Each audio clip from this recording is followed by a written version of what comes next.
భారత క్రికెట్ అంతర్జాతీయ ప్రయాణం జూన్ 25, 1932లో మొదలైంది.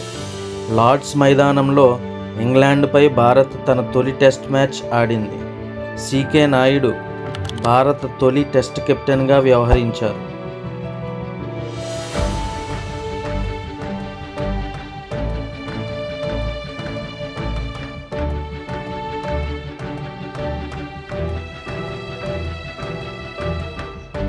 భారత్ ఆ మ్యాచ్ ఓడిపోయినా అది ఒక చారిత్రాత్మక రోజు. ప్రపంచ క్రికెట్లో తన పేరు మాత్రం రాసుకుంది. –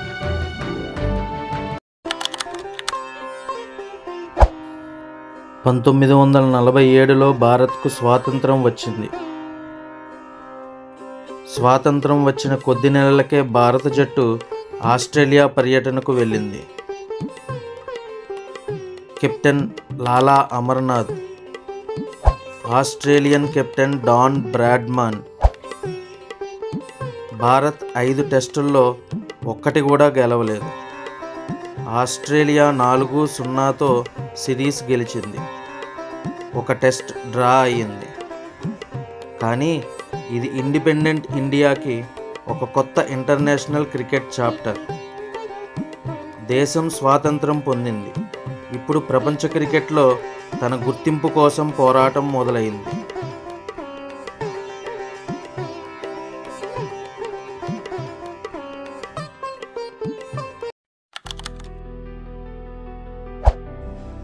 – 1952లో ఇంగ్లాండ్పై మద్రాసులో భారత్ తన తొలి టెస్ట్ విక్టరీ సాధించింది.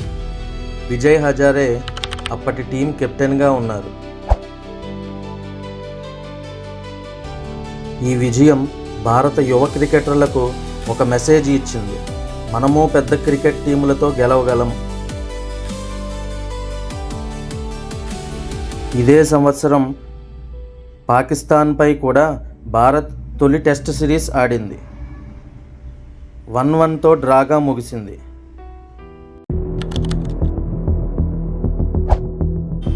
ఈ కాలంలో భారత్ ఇంకా ప్రపంచంలోని టాప్ టీమ్స్ స్థాయికి చేరలేదు. కానీ టీంలోకి కొత్త స్టార్స్ వస్తున్నారు. వినూ మాంకడ్, పాల్లీ ఉమ్రిగర్, విజయ్ మంజ్రేకర్ వంటి ఆటగాళ్లు భారత క్రికెట్కు ఫౌండేషన్ వేశారు. 1960లో భారత్ విదేశాల్లో సిరీస్ ఆడటం ద్వారా ఇంటర్నేషనల్ ఎక్స్పీరియన్స్ పెంచుకుంది. ఇది తరువాత వచ్చే పెద్ద బ్రేక్ త్రూకి గ్రౌండ్ వర్క్లా ఉపయోగపడింది.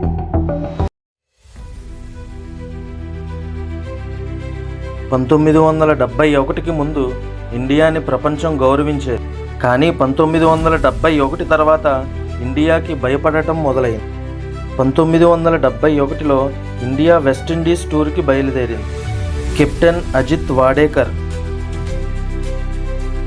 ఇండియా ఆ సిరీస్ 1-0తో గెలిచింది.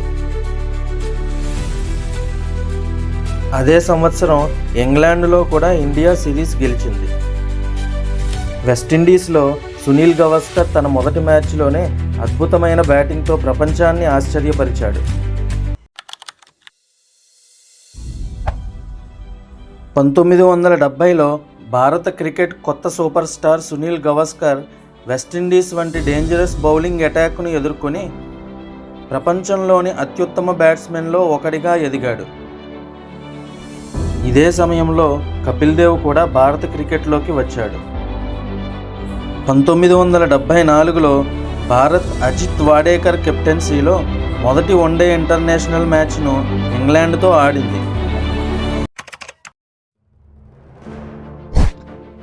1983లో ఇండియా వరల్డ్ కప్ గెలుస్తుందని ఎవరూ ఊహించలేదు. కానీ భారత్ ఫైనల్కు చేరింది. ఫైనల్లో అపోనెంట్ వెస్టిండీస్. కపిల్ దేవ్ నాయకత్వంలోని ఇండియా మొదట బ్యాటింగ్ చేసి 183 పరుగులు చేసింది.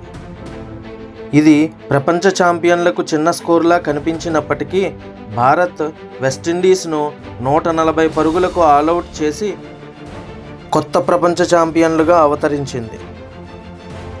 ఆ విజయం తర్వాత భారతదేశంలో క్రికెట్ కేవలం ఒక ఆట కాదు, ఒక ఎమోషన్ అయ్యింది. ఇది భారత క్రికెట్ కథలో మొదటి అధ్యాయం మాత్రమే. ఎందుకంటే తర్వాత రాబోతున్నాడు ఒక 16 ఏళ్ల బాలుడు. అతని పేరు సచిన్ టెండూల్కర్. అక్కడి నుంచి మొదలవుతుంది భారత క్రికెట్లో మరో అధ్యాయం.